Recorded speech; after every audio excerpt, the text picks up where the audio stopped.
Boa noite, pessoal. Mais uma vez aqui, Ricardo, no Tudo Mastigado para mais uma aulinha de física. Pois bem, na nossa aula anterior, nós fechamos um pouquinho de calorimetria, falamos sobre calor sensível, latente, capacidade térmica, calor específico, mas faltou falar um pouquinho sobre mudança de estado físico. Só fizemos uma questão disso. Então, agora vamos para mais uma questão para a gente dar uma focada melhor nesse assunto. Pois bem, nessa questãozinha ele diz assim: um técnico, utilizando uma fonte térmica de potência eficaz igual a 100 watts, realiza uma experiência para determinar a quantidade de energia necessária para fundir completamente 100 gramas de chumbo, a partir da temperatura de 27 graus Celsius. Ele anota os dados da variação igual a esse valor, calor latente igual a esse valor, então o instante t do gráfico é em segundos e a energia até chegar a t vale quanto? Pois bem, vamos no quadro dar uma revisadinha nisso, vamos lá? Pois bem, nós já havíamos revisado que um gráfico de mudança de estado físico é um gráfico bem previsível. Nós temos um gráfico ali de temperatura, onde eu tenho aqui no eixo horizontal a quantidade de calor em calorias. Então, vamos lembrar, qualquer mudança na temperatura será representado por um patamar na diagonal assim. Isso representa que a temperatura está mudando e se o estado físico estiver mudando, nós representamos com um patamar horizontal. Pois bem, no nosso gráfico ali, nós temos algo bem parecido. Já sabemos quais são os calores que nós temos em cada um dos patamares. Sabemos que aqui temos calor do tipo sensível, já que a temperatura está variando, e aqui temos calor do tipo latente, já que o estado físico do corpo está mudando. Pois bem, ele quer saber qual é o tempo T necessário para que um certo corpo passe por uma variação de temperatura. Como você pode olhar pelo gráfico, a temperatura começa em 27 e termina em 327. Pois bem, você já sabe bem o que fazer, né? Vamos lá? Primeira coisa, vamos calcular quanto de calor esse corpo precisa para mudar sua temperatura de 27 graus Celsius até 327 graus Celsius. Bom, nesse caso teremos calor sensível, que macete. Quero saber a quantidade de calor. A massa ele deu, falou que são 100 gramas de chumbo, então 100 gramas. Falou que o calor específico do chumbo vale 0,13 joules por grama grau Celsius. E a variação de temperatura, como nós já sabemos, é a final menos a inicial. Então, final 327, inicial 27. Nesse caso, então, o calor sensível vai ser igual a... Aqui nós teremos 13 e aqui nós teremos 300. E aí, nesse caso, o nosso calor vai dar 3 vezes 3, 9, 3 vezes 1, 3, com 2 zeros, 3.900 calorias. Essa é a quantidade de calor que nós precisamos para que a temperatura varie o quanto o gráfico está indicando.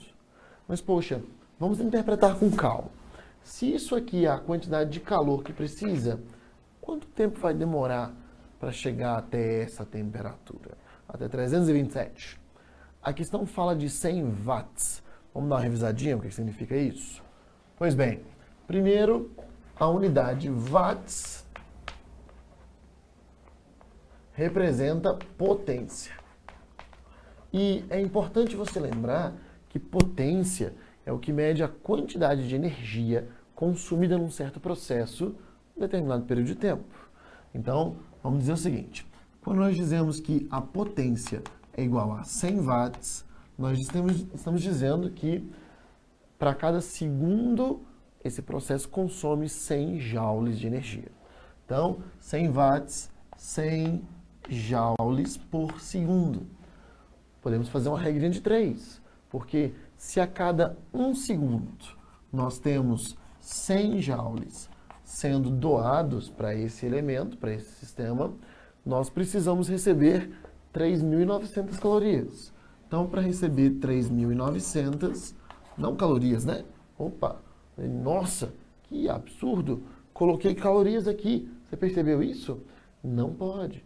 Afinal de contas, o calor específico é quem manda na questão. Se o calor específico está em joules, temos que usar o calor em joules. Então, nesse caso, permita-me corrigir essa parte. Nada de calorias, joules. Então, nesse caso, olha só. Se a cada 1 segundo eu consigo 100 joules, para conseguir 3.900 joules, eu vou demorar x segundos.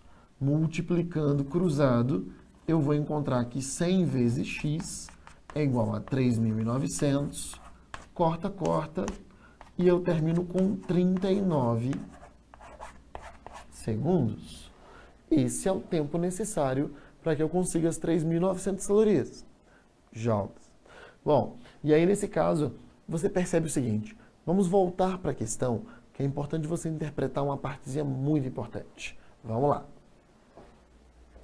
Na questão você percebeu que ele deu calor de fusão 25 joules por grama? Você deve estar se perguntando, mas o que eu faço com esse calor? Pois bem, esse era o peguinho da questão. No fim das contas, você não faz nada com ele. Ele quer saber apenas qual é o calor para chegar na temperatura T, o calor para chegar na temperatura de 327 graus Celsius no tempo T. Nós já calculamos. Então, cuidado. Às vezes você tem dados que você acha que você tem que usar, mas estão lá só para confundir você e testar para ver se você está percebendo o que a questão está querendo de você. No Enem, é importante treinar a interpretação. E aí, nessa questão, resposta letra D.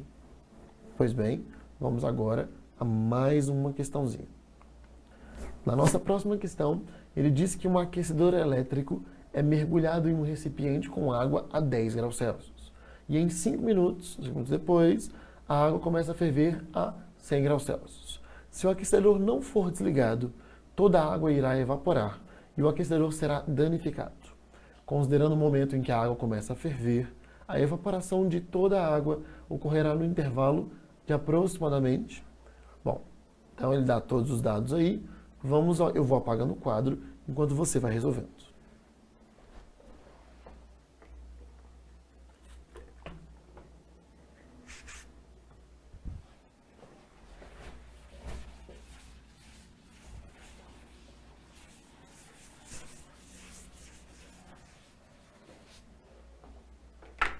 Pois bem, vamos lá?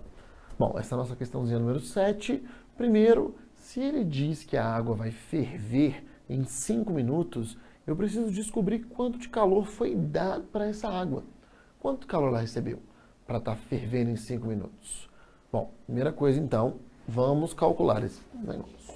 De 10 graus Celsius até 100 graus Celsius, a temperatura está variando, então nós temos um calor do tipo sensível. E esse calor pode ser vamos calcular por mc ΔT, ou que macete. Nesse caso, então, vai ficar. Calor sensível nós não sabemos a massa da água que ele colocou. Então, não vamos colocar essa massa, deixa ela aí. Então, Mzinho. O calor específico ele deu como sendo 1 caloria por grama grau Celsius.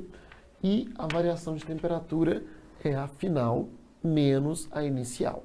A temperatura final é de 100 graus Celsius, a inicial é de 10. Então, nesse caso, eu tenho calor sensível, 100 menos 10, 90, 90 vezes a massa. Essa, então, é a expressão que vai calcular a quantidade de calor para esquentar a água de 10 até 100 graus Celsius. Eu não sei a massa, deixa ela aí, não se preocupe. Bom, vamos pensar no seguinte agora. Todo esse processo aconteceu em 5 minutos. Então, isso aqui aconteceu em 5 minutinhos. Depois ele fala que o dano ao aquecedor só será causado quando a água evaporar. Nesse caso, nós temos uma mudança do estado líquido para o gasoso, então temos um calor do tipo latente. E aí, nós faremos o seguinte. Então, mudança do estado líquido para o estado gasoso. Vamos calcular o calor latente, que mole. A massa nós não sabemos, e ele falou que o calor latente, o calor de vaporização da água, é de 540 calorias por grama grau Celsius. Então eu tenho um calor latente equivalente a 540 M. Pois bem, e aí? Encontramos dois calores, poxa, não tem uma massa, e tudo que ele quer saber é em quanto tempo vai demorar para causar dano ao aparelhozinho. Então, eu deixo para você agora fazer um cálculozinho enquanto eu apago o quadro para terminar a questão.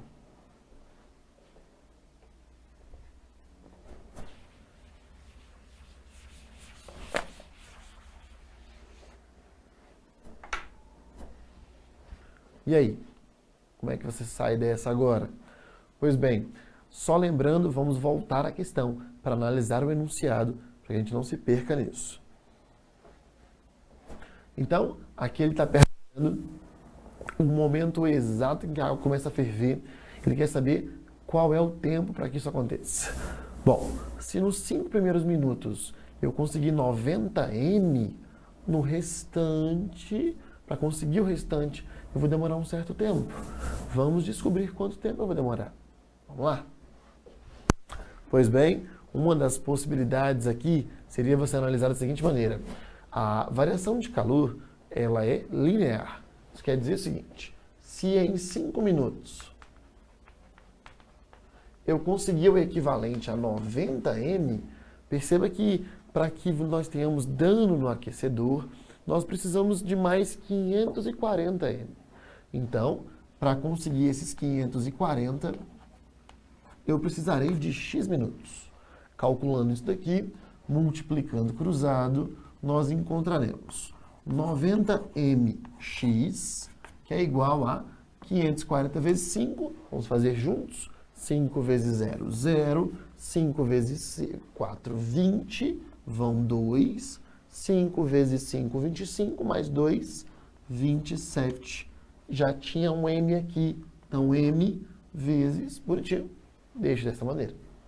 Pois bem, então, eu posso cortar M com M, e por isso não tem que se preocupar com a massa. Então, M com M é a mesma massa que esquentou e depois evaporou. Então, nesse caso, esse 90 eu posso cortar um 0 com um 0, e aí esse 9 está multiplicando, passa para cá, dividindo. Nesse caso, então, eu vou encontrar 270 por 9, 30 minutos. Então, 5 minutos foi o que ele precisou para esquentar de 10 a 100 graus Celsius. E para conseguir as outras 540 calorias, 540 M, para conseguir evaporar toda a água, ele gastou mais 30 minutos. Então agora vamos voltar à opção para escolher nossa resposta. Pois bem, perceba que nossa opçãozinha aqui seria a letra E. Ele demoraria mais 30 minutos para conseguir absorver os 540 M e mudar o seu estado físico. Pois bem, então, mais uma questãozinha resolvida, mais uma matériazinha. Poxa, mas eu gostaria de fazer mais um detalhezinho, eu gostaria de falar. Pessoal, no Enem, calorimetria é a matéria de cálculo em termologia. Ou seja, fazendo uma pequena revisão, nós temos termometria, que nós vimos hoje, nós temos dilatação térmica, que nós ainda vamos ver, calorimetria e termodinâmica, nós ainda veremos. A matéria mais importante para os cálculos é calorimetria. Então, você não pode deixar esses cálculos de lado. Você precisa estar afiado nisso. Você precisa estar bem nessa matemática. Bom, eu gostaria de deixar agora apenas um desafio. Não resolverei, deixarei você sozinho com ele. Vamos lá? Pois bem, deixa eu tirar uma coisinha daqui para que nós possamos ver esse desafio.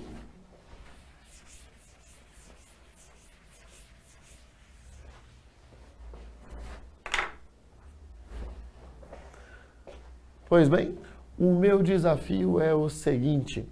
Eu quero colocar dois corpos em contato. Vamos junto, me acompanha aqui. Quero colocar dois corpos em contato, mas suas temperaturas não variam na mesma proporção.